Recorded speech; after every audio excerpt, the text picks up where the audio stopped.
I just want to say one thing, okay? Your stove has two parts to it. One, there's electricity, and two, there's gas. Okay? So for the next step, what you want to do, go underneath your stove, find the gas line, and there's going to be a shutoff valve. The gas shutoff valve has this little handle sticking up, or something similar, okay?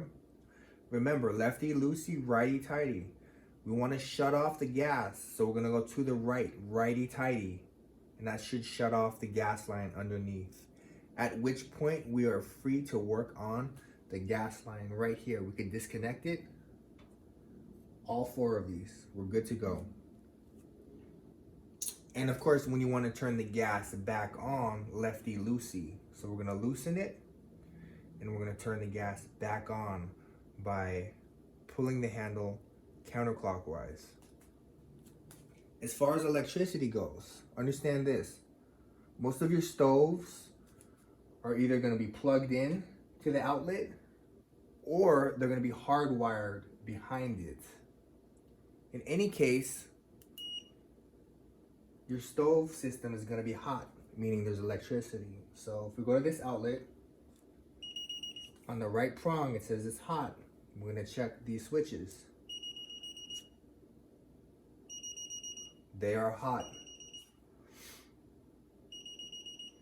So before we start changing parts around, we want to make sure we don't get electrocuted. For all of you who are advanced with electrical work, you kind of already know the ebb and flow. Like, this is hot, and if it goes to this wire, that's safe to work on. However, that's not. But for the beginners, I would say, just out of safety, go to your breaker box and just shut off the breaker for this area. Once you shut it off, come back and test it again. And it should say that it's not hot.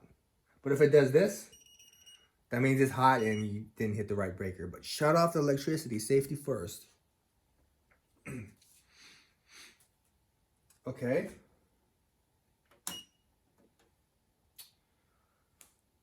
To remove these igniters, you're going to have to lift up this box, and we're going to have to access a screw on the side right here. Basically, this bar, there's a screw on the side that we have to unloosen. So underneath, let's use our palm, let's push up, and it's supported with a piece of wood. Okay. At this point, we could access this screw. So now this bar is just free to move up and down right here, okay? The next step would be to remove these two gas lines right here with a adjustable crescent wrench. It's just righty-tighty, just lefty-loosey, it comes right off, both of these. So remove these two gas lines. And again, it's safe because we already shut off the gas below. At that point, this entire bar is free to move up and down once you disconnect the gas lines. And then you could actually remove the bar. Then you have access to one tiny Phillips head screw underneath here that's actually keeping the igniter in place. So it's a lot of kind of looking at different screws and taking things apart. It's not rocket science. Just pay attention to what you're doing. My best advice is to take the screws, put it on like a piece of paper, label it, maybe tape it, stay organized. Because what's gonna happen, I guarantee it, you're gonna take apart 20 screws, you're gonna lose them, and not only that, you're not gonna know which screw goes to which. In which case, you better have an arsenal of screws. You better have bolt cutters to cut certain screws down to length and fabricate it. It becomes a nightmare. So that is how to remove the igniters. That's how to support it. We went over the gas and electricity aspects. Most of this stuff is just plug and play. Like these igniters, it's plug and play. If you have a terminal that has a lot of grease caked in, you could try to get a hard bristle brush,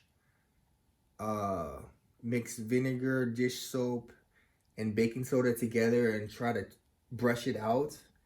If all else fails, you cannot clean the terminals, what you're gonna have to do is just cut off the end of the wire. Cut off the end where the terminal is. Let's say right here. Let's say this is the terminal that slides on and off the igniter. Just cut it off. Boom, cut it off and replace it with a brand new terminal. Now, this is where it gets tricky, okay? Because the variety pack I got from Harbor Freight has a lot of terminals and connectors, but they were a bit too big. So I actually had to go to AutoZone. I brought the igniter in and I compared it to this very small female connector, and it actually slid on and off perfectly. Just the right amount of resistance. So you're gonna have, if you're gonna change the female connectors, you're gonna have to make sure it fits.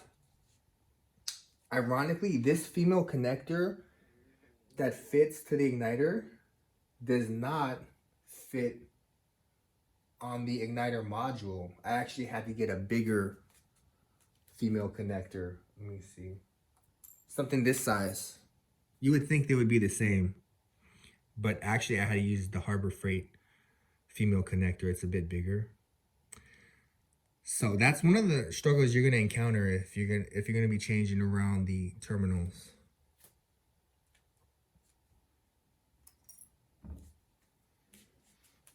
One thing I noticed was right here on the switch, okay? This should protect it, but usually it goes through here. And on this metal knob, there's a vertical metal stick, so to speak. This protector goes over it. But what you gotta know is this thing is not a solid piece of metal. It actually has a groove down the center. So because of that groove, it's like a straw, and all the grease just will go straight down through this rubber into the switch and ruin it, in my opinion.